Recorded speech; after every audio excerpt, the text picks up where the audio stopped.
Alright, g'day IB Psychology students. If you are aiming for a 7, then stick around because in this video I'm going to show you how you can write an excellent short answer response using the details from our revision book, which is going to score you top marks.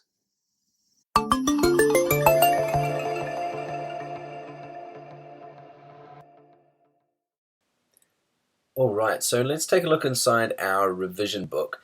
If you're aiming for a 7 in paper 1, I really think the revision book is going to help you out. Because I've tried to design it so it makes it really easy to use. So we see here, this is the, here are the contents page, and I'm just going to scroll through to the biological approach. And we'll look at a couple of examples of how we can follow my short answer writing advice on how to get a 7, which I'll link in the description. I've got other videos showing the structure that I recommend using to write excellent short answer responses. And also doing the mathematics of calculations, you really should be aiming for at least a 7 out of 9. If you've got a 7 out of 9 for all 3 of your short answer responses, you'd be on track to write to get a 7, I think. Okay, so if we look at the biological approach, so here we have all the content points that we need to revise. And on the other page, so remember, the key to a good short answer response is a central argument. And the central argument is explaining something key about the topic. Right, and so I've given the key questions for each topic. If you can answer these in about 150 to 200 words, then you're on track to write an excellent short answer response. In fact, that is what the excellent short answer response is. And then using one of these studies to support that answer to this key question. So this is nice and easy, quick review, I would hope. All right, so let's have a look at the first topic. One of the first topics, localization of brain function. All right, so remember, an excellent short answer response has a central argument. Or let's begin with the introduction. The introduction just restates the question. Now the question on localization of brain function is going to be something along these lines, right? So the question is going to ask us to explain localization of function using a study.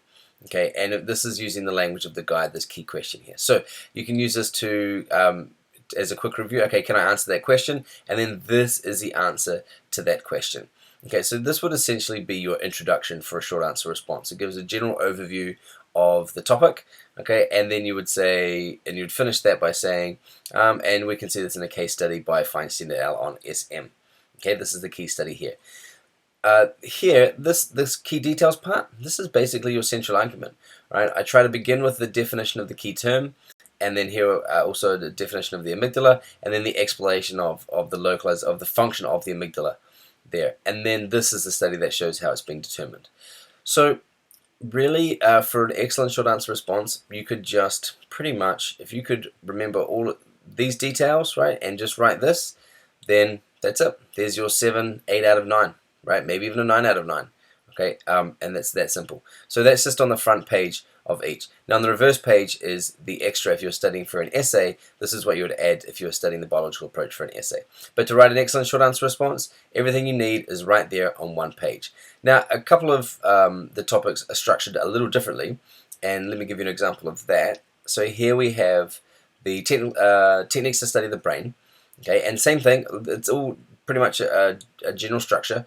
This is the question, here is the overview, all right, here is the definition, and then how and why they're used. That would be your central argument. And then here I've given 3 choices of studies that would be relevant for this. And the reason I've done that is because these 3 studies are summarized elsewhere in this chapter, in the biological approach. And so you would be able to choose the one that you're most comfortable with, all right, and then just go to the relevant page to find out more information. Okay, and then exam tips for every topic are included as well. So it's that simple. There we are. In order to use the revision book to write an excellent short answer response, you would just remember these details on the front page for each topic, and there you have it. Okay.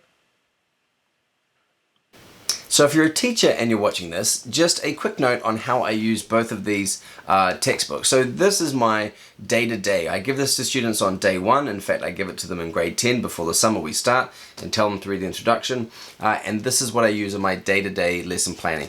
This is where all the teacher support packs with the PowerPoints, the workbooks, all follow the units and chapters in this book, right? And the book is written lesson by lesson.